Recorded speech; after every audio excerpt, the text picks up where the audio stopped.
Good day, colleagues. My name is Leslie Naidu, and I'm from the University of KwaZulu-Natal. And the topic for today that I'm going to talk about is the effect of sour candy on human tooth enamel, an in vitro study, in other words, a lab-based study. Candy has evolved over the many, many years that we've been exposed to candy, even before most of our times. In recent years, we found that food technologists have now put a lot of acids into candy in order to improve tastes and perceptions of taste in these candies. The ability for people now to buy such candies has improved with earning potentials and industrialization.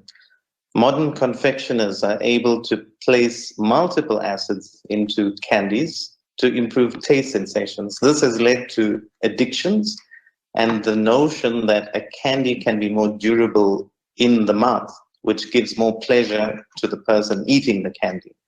In addition to this, we've also discovered marketing of candy, usually online, on television, and even in stores, placed at the eye level of kids as an attractive packaging that parents will be forced to buy when pushed by their children.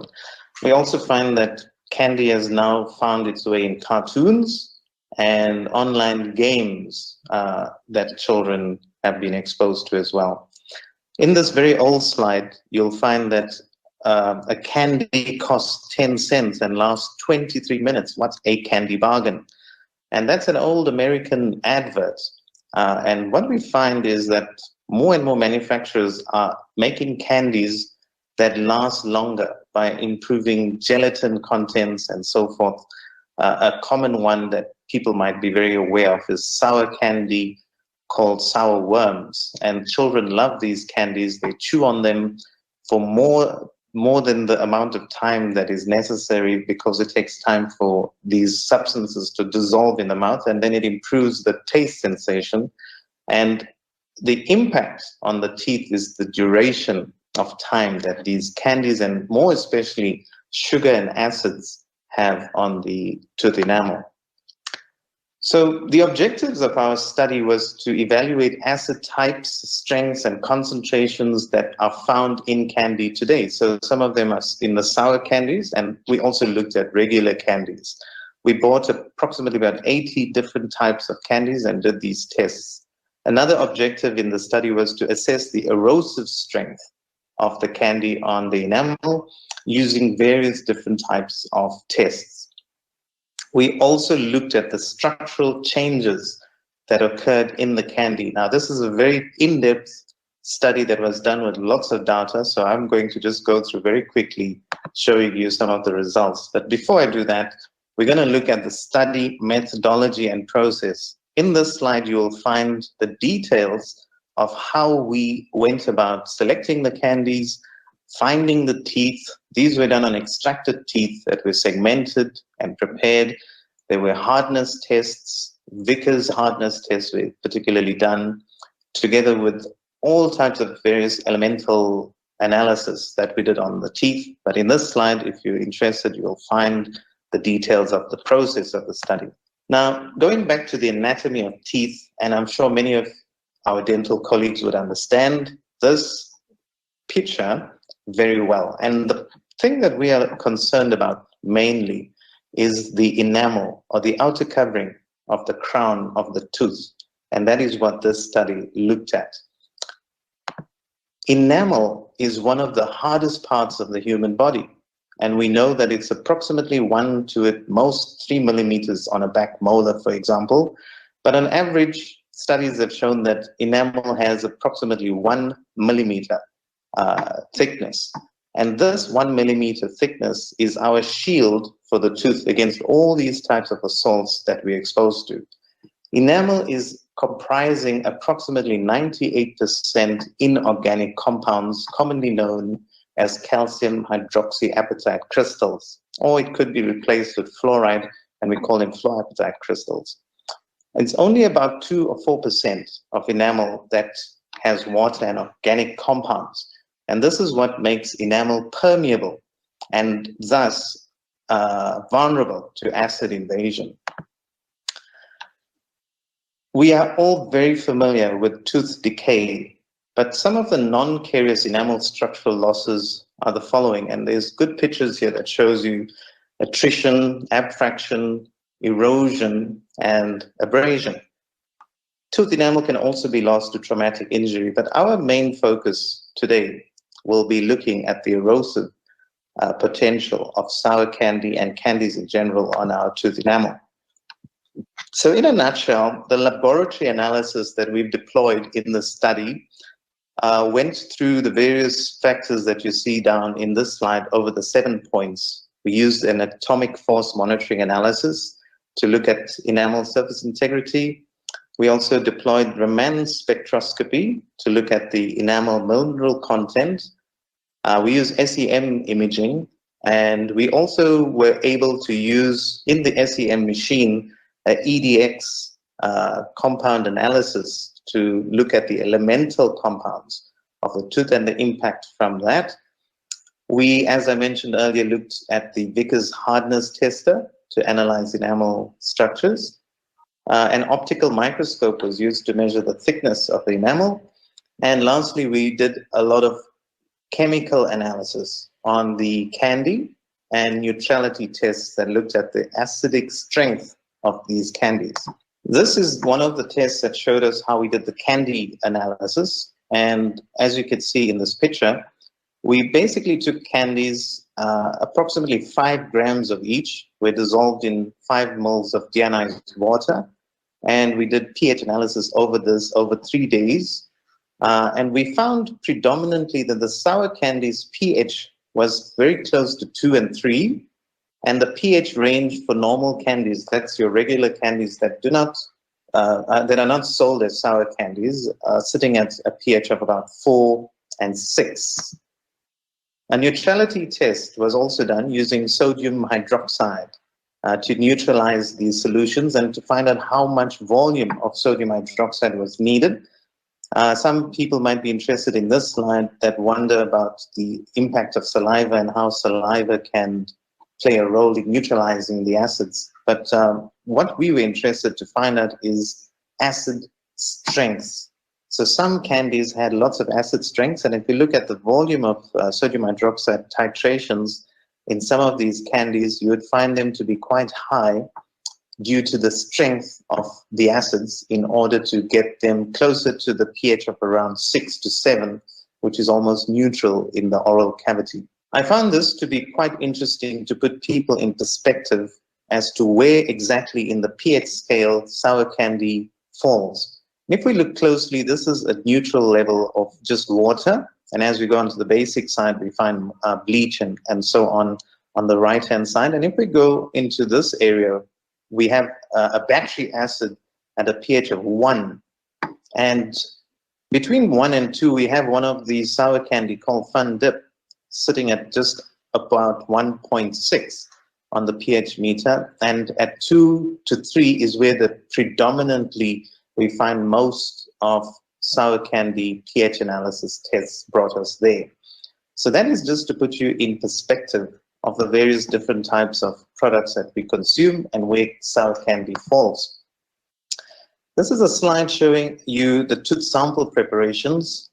We had retrieved 150 extracted non-carious teeth that we used as part of this assessment, and they were mounted for all the various different studies that were done over the period. This is showing you a VICKERS hardness analysis for pre-testing the teeth. So every tooth sample was pre-tested, the data was recorded, and a 200-gram load of the VICKERS indenter was used, and it was done on 4 different parts of the tooth structure to get our data for statistical analysis. This is a picture showing you a microscopic capture of what the indenter looked like and the different measurements that we did along the enamel for the data collection before the test. And then these teeth were then immersed in various solutions of regular and sour candies, and thereafter VICKERS tests were redone post-exposure, and then we statistically looked at the impact, which I will report on shortly. So in this little table that you see on your left-hand side, you will find that this study is published in the SADA journal in the March issue. If you'd like to get a copy and read, you'll be able to understand the data a little better. But essentially what we're looking at is the VICKERS mean difference before and after exposure at different time intervals. So we've taken regular candy and the sour candy and exposed the teeth into them over different periods of 10 minutes, 2 minutes, 15 minutes, an hour, and 2 hours.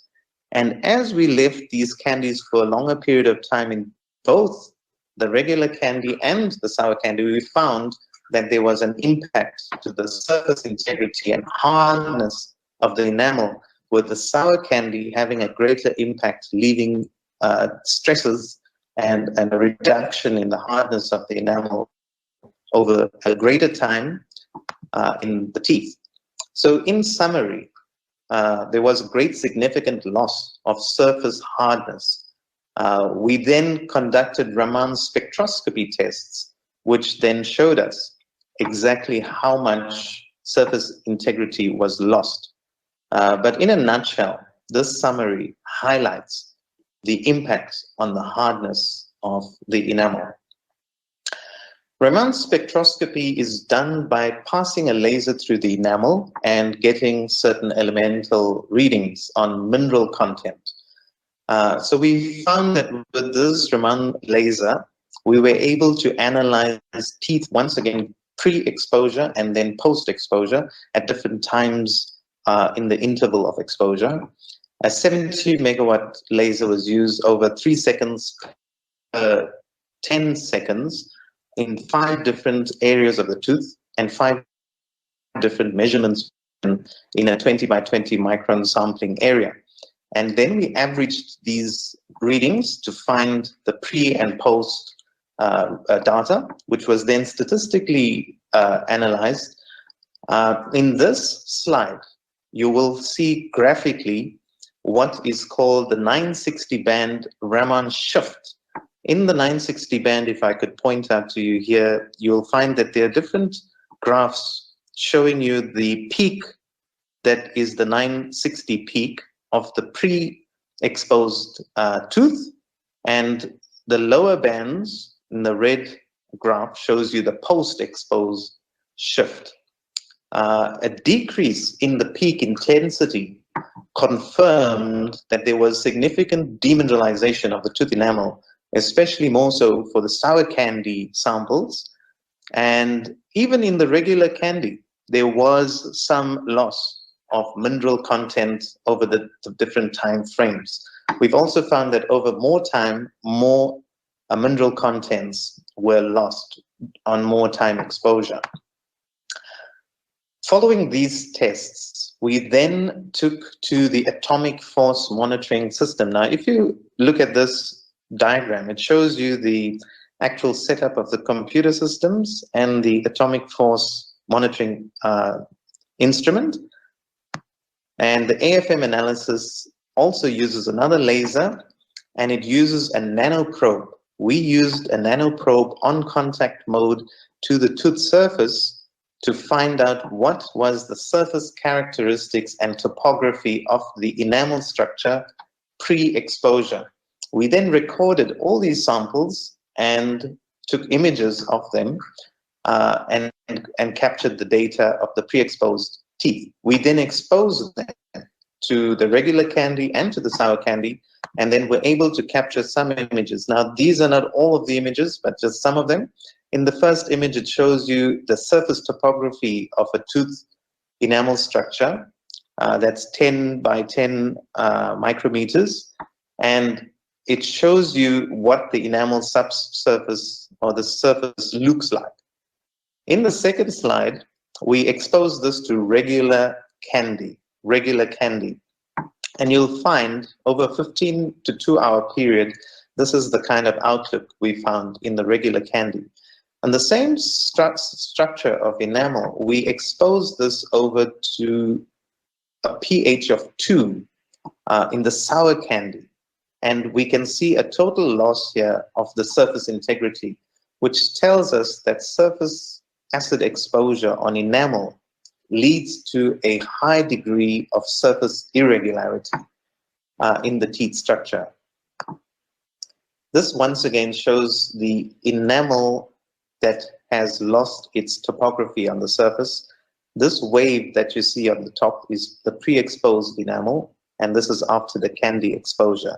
So candy exposures that are based on sour candy leaves the enamel with a very rough surface, and the AFM machine records this data, which is often referred to as into RA values, which measures the actual surface integrity or roughness of the enamel surface. So we calculated all of these and found that the mean roughness value of the specimens were compared together with the regular candy and the sour candy, and we found that they were statistically higher in the batches of sour candy A than regular candy B, although we did find that even the regular candy did leave some surface irregularities on the tooth enamel. We then took samples. Remember that we had approximately 150 samples, so we then had samples put into the SEM imaging and EDX analysis. The SEM imaging is a very fantastic qualitative tool to look at what happens on a microscopic level physically under magnification on enamel. And the EDX was an X-ray that actually helped us to find what was the elemental analysis of the teeth. And we measured things like oxygen, phosphorus, calcium, parts of the enamel that forms the mineral crystallites of the structure. We were then able to record this data and expose the candy, the enamel into the candy solutions, and then test it later. And then we found the changes that occurred in these candies.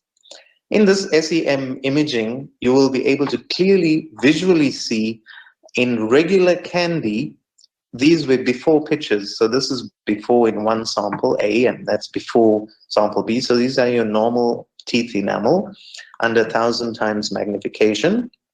And on the right side, where you see this little laser, that is a 15-minute exposure to regular candy. Regular candy, once again, is candy recorded at a pH of between 4 and 6 in the pH meter. This was the same regular candy left for a period of 2 hours.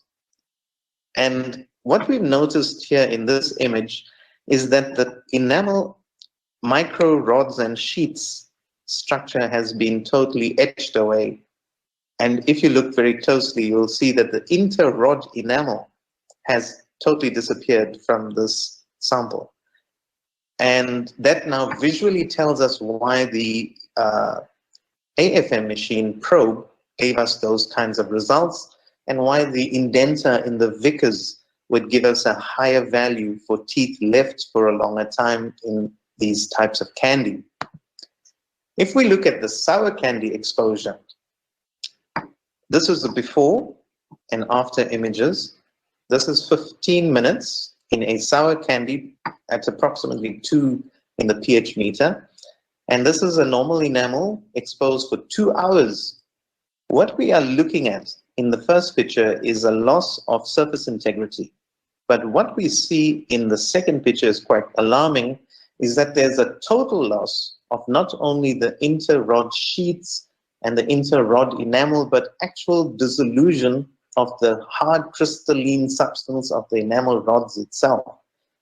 And this means that the patient or the person exposed to this is losing or permanently losing the actual enamel structure without any chance of recovery. In certain cases where there's still inter-rod enamel removed and the rod is still available, there is a hope for remineralization. But in total erosion, there is total enamel loss.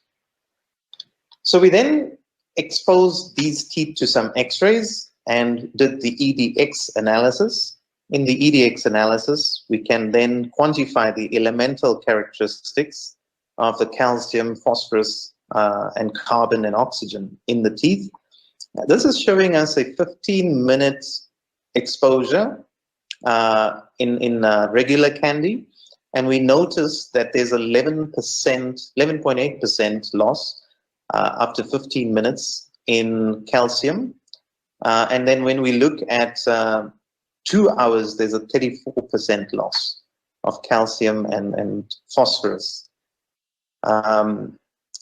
In the overall picture, we found that more calcium and phosphorus were lost when the candies had been exposed for a period of 2 hours. So the reduction in the amount of phosphorus and calcium were exposed at each time interval. And it was alarming to find, once again, in the sour candy that had a greater loss than the regular candy in terms of elemental loss of calcium and phosphorus.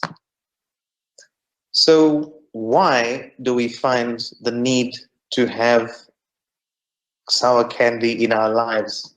We have no clue. People are addicted to this type of candy. In our study, we also looked at the psychological impact that this has on children that have certain addictions to taste, flavors, and taste sensations. So the study has basically statistically demonstrated and quantified in vitro the following effects that sour candy and regular candy has on tooth enamel. So we've looked at the surface hardness of the enamel and noticed via the VICKERS readings that there's been a change in the surface structure and hardness of the teeth. We looked through the RA values in the surface roughness on the enamel using the atomic force monitoring machine, where we found that there had been significant, highly significant losses in the surface integrity of the enamel surfaces. Using the EDX machines, we were able to determine that lots of calcium and phosphorus has been leached out of the enamel, leaving up to 40% losses in the surface structure under the EDX analysis in the surface enamel. The Raman shift using the laser showed us huge jumps between the 960 band shift, where we noticed that under the pH 2 or sour candy range of sweets, that there's been a significant shift in the bandwidth from before and after exposure of the enamel. And finally, we were able to look at the SEM physical images of the effect on the enamel at 1,000 times magnification to see the actual impact on these candies. One of the study's public health concerns was that sour candies are dangerous for children due to the addictive nature. You know, children don't just eat one candy. I've had patients that carry a whole packet of candies with them when they go around, and I've noticed people selling candies nowadays in tubs of like half a kg of sour candy. But essentially, sour candies with these high quantities and concentrations of both sugar and acids are exceedingly detrimental to the health of children's teeth due to what we've seen happens. We are talking about an irreversible loss of enamel. Erosion means that the enamel is gone, and we initially spoke about enamel being about 1 millimeter in average, and you don't get new enamel. So that's the only enamel that the child has for their entire lives, unless they're going to get their adult teeth, and those teeth have the similar thickness in terms of the enamel thickness, and they are not getting any new enamel. So it's our urgent work as dental providers to ensure that our patients and the public protects the enamel from such erosion. The recent proliferation of food acid as flavor agents in sour candies has gone through the roof. There are no regulations on food technology in terms of acid quantification in the processes of making candies. And we have now noticed, like I showed you in the pH scale earlier on, that sour candies are fast approaching the similar types of exposures we see in battery acids. Now, I'm sure manufacturers are not going to make candies with battery acids, but we are so close to that pH level. So this is something that's worth investigating, and we need to create awareness in the public, and we need to get regulators in government to empower consumers to make more informed decisions on purchasing. So people need to be more informed on packaging, for example, about what exactly is in the sour candy and what possible damage that is permanent and irreversible can occur in the tooth enamel. There is many more details to my presentation and talk which I've really not covered. However, if you are really interested, there are two publications that were done. One is in the current SADA Journal of March 2021, and there is another one in the International Journal of Dentistry and Oral Hygiene, published last year, December in 2020.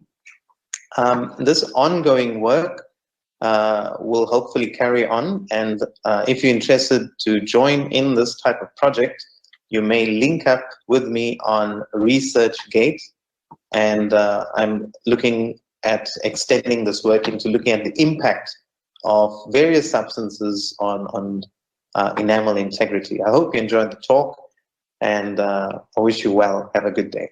Bye-bye.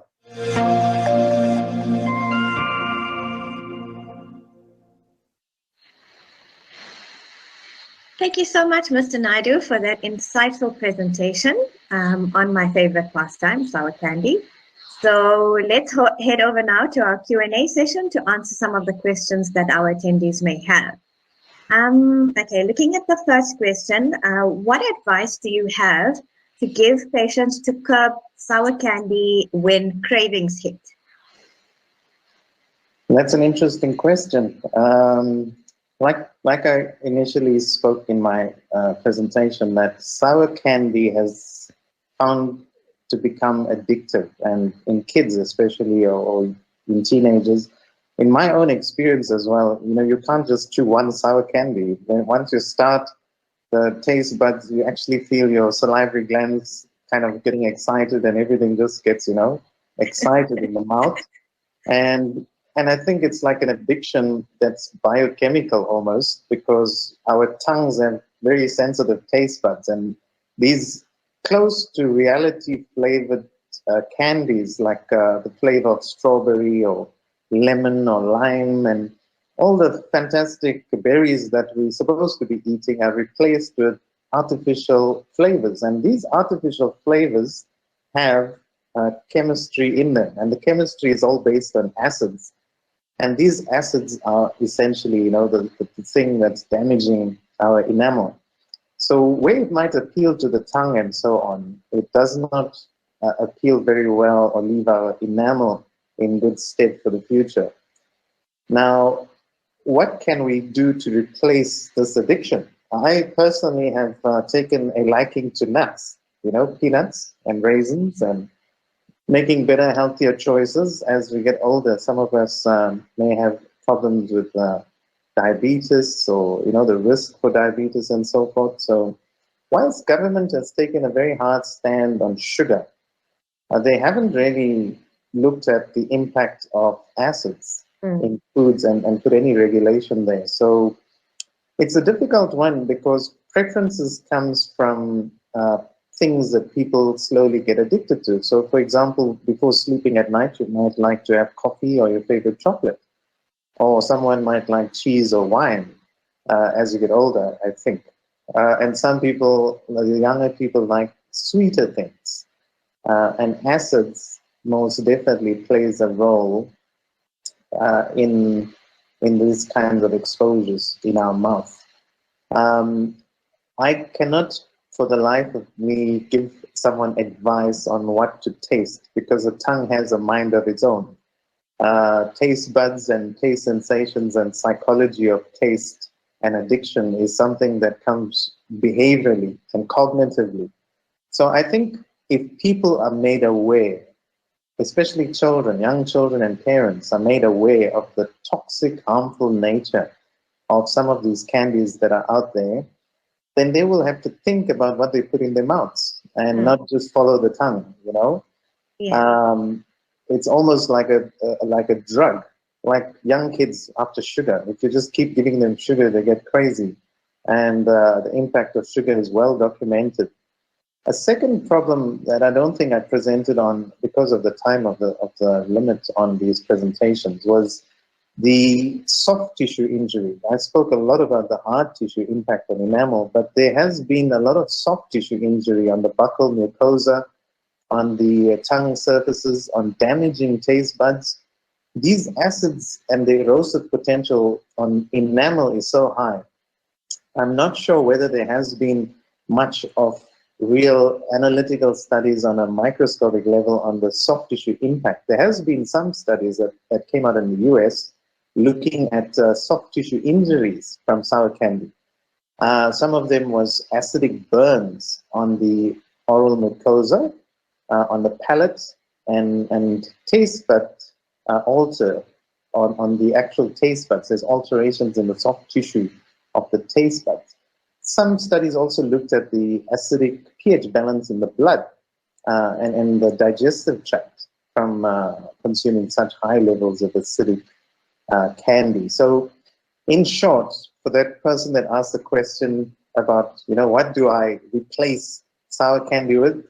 I've actually noticed that, forget about sour candy, but regular candy, in an attempt to make regular candy more appealing, or candy in general, the food manufacturers are looking at putting more and more types of ingredients into the candy to make it more popular, to make it last longer in the mouth, to kind of give it a sort of a value, like an innate value. Like if I pay a few rands for a type of sweet, it's going to last me a long time in my mouth. And these value offerings that people perceive is actually negatively impacting their oral health conditions. Now, hopefully that answered that question.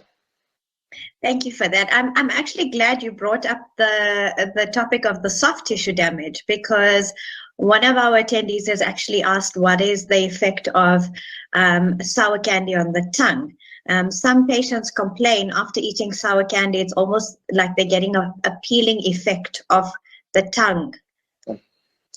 Yeah, I think, like I mentioned earlier, the acids at the pH of 2, and some of them are even under 2. You know, my research here in Durban was just looking at the impact on enamel, but I've read a lot of studies that's come out of the University of Minnesota and the US, for example. They have looked at some of the online type of candies that are highly acidic, where people have been admitted in ICU, for example, for ulceration. Wow. Following candy use. And some of these candies were very close to battery acid. It's almost as if there was a competition as to would you be able to tolerate this kind of sour candy. And then the manufacturers were making these candies. And there is no regulation in South Africa, and there's also no real regulation in the world with regards to food, substances, and manufacturing processes in terms of what is the pH that I can add to a substance that I'm going to put into my mouth. So yeah, the tongue definitely gets damaged, and hopefully the taste buds will heal from such assault. I like to call it an assault. It's an assault on the taste buds. It's an assault on the soft tissue that can cause ulceration. And, you know, the enamel is the hardest part in the human system. And we demonstrated from all these various studies we've done histologically and microscopically and lasers and so forth, we looked at all the angles of the impact on the hard tissues. And if these candies can have such a disastrous impact on enamel, you know, we're fortunate that the soft tissues heal. For For example, skin can heal, our lips can heal, the tongue can heal, cheeks regenerate, the soft tissues heal. But the sad thing about enamel is you don't get new enamel. We have one thin sheet of enamel. From about the age of 6, we get our permanent teeth coming out. And until we die, I often tell the patients, when you die, your skin and bones would all get into the soil. And hopefully when someone digs you out in a few decades or maybe 100 years or a century, they might still find teeth smiling back at you from the grave. Yeah, absolutely. And that's the durability of teeth. Teeth were made to last perhaps even longer than we were made to expire. But the impact that we put our teeth through, I think I chatted to you earlier out of the session where we were chatting about some of the fantastic presentations with Sada on the rehabilitative and prosthetic side of dental care. And there was a lovely Israeli dentist that presented on the ceramic procedures and so on in the anterior dentition. And there's been a tremendous increase in the amount of attrition. Attrition was one of the slides I showed in my presentation. Attrition can be attributed to enamel weakness. We are losing the strength of the enamel, and we use our teeth to chew. So if we keep softening our teeth with acidic exposure and keep chewing and grinding and eating abrasive substances, essentially what we're doing is we're kind of softening the teeth, setting them up, and then grinding them away in our diet of what we're chewing. And this then results in loss of occlusal height, attrition, and wear of the teeth. That's just accelerated. So I think this research, although it's just a tip of the iceberg in where we're going, there's much more in terms of investigating the impact or the multiplicated impacts that we find from being exposed to acids in our diet. Okay, I think maybe we can just take one last quick one before our session is over. Can sugar-free soft drinks such as your Coke Zeros and your Coke Light, can that be likened to sour candy in terms of erosion levels on teeth? That's a fantastic question, because it's not just sugar-free soft drinks. I have seen Red Bull, for example, I don't like mentioning a brand, but energy drinks that come as a sugar-free option. I've seen Coke Zero and soft drinks, and with the sugar tax, it seems that manufacturers are rushing off to save brands and money by making sugar-free substances. So you get sugar-free candy as well. You get sugar-free soft drinks, sugar-free energy drinks, and so forth. But in these same products, the acid content is significantly perhaps higher to compensate for the taste. So at the end of the whole summary of these things is we get the human being that wants to be satisfied in the tongue. And we want to taste products, and we want to have this fulfillment of taste. And the manufacturers, food technologists, are the people that are trying to satisfy the demand that's coming from human beings. So I think as practitioners and clinicians and as medical people, we need to advise both the public and the manufacturers and perhaps even regulators about the impacts of acids in all our types of confectionaries and foods due to exposure as been found. And if we are able to do this, then perhaps people can think more so about what their consuming behaviors are like and what the demands are for. So people are the ones driving the demand. In a nutshell, to answer the question, is the impact is very much similar. So sugar by itself, we can take sugar and teeth and keep them together and they'll live happily ever after. And there'll be no impact because there's no bacteria. And always remember that bacteria uses carbohydrates, uses sugars, and the primary thing that's produced is lactic acid. And it's the lactic acid that even causes the tooth decay. So tooth decay is not caused by sugar. Some of my supervisors in the study didn't want me to make such bold statements because sugar is a well-known agent in the fight against tooth decay. But I beg to differ with them to say that sugar does not damage teeth. It's Yeah. actually the precursor to the whole bacterial process of tooth decay is acids that comes from the bacterial activity with sugar. So it's lactic acid primarily that starts this whole demineralization cascade. Great. Thank you so much, Mr. Naidu. That brings us to the end of another educational and informative session.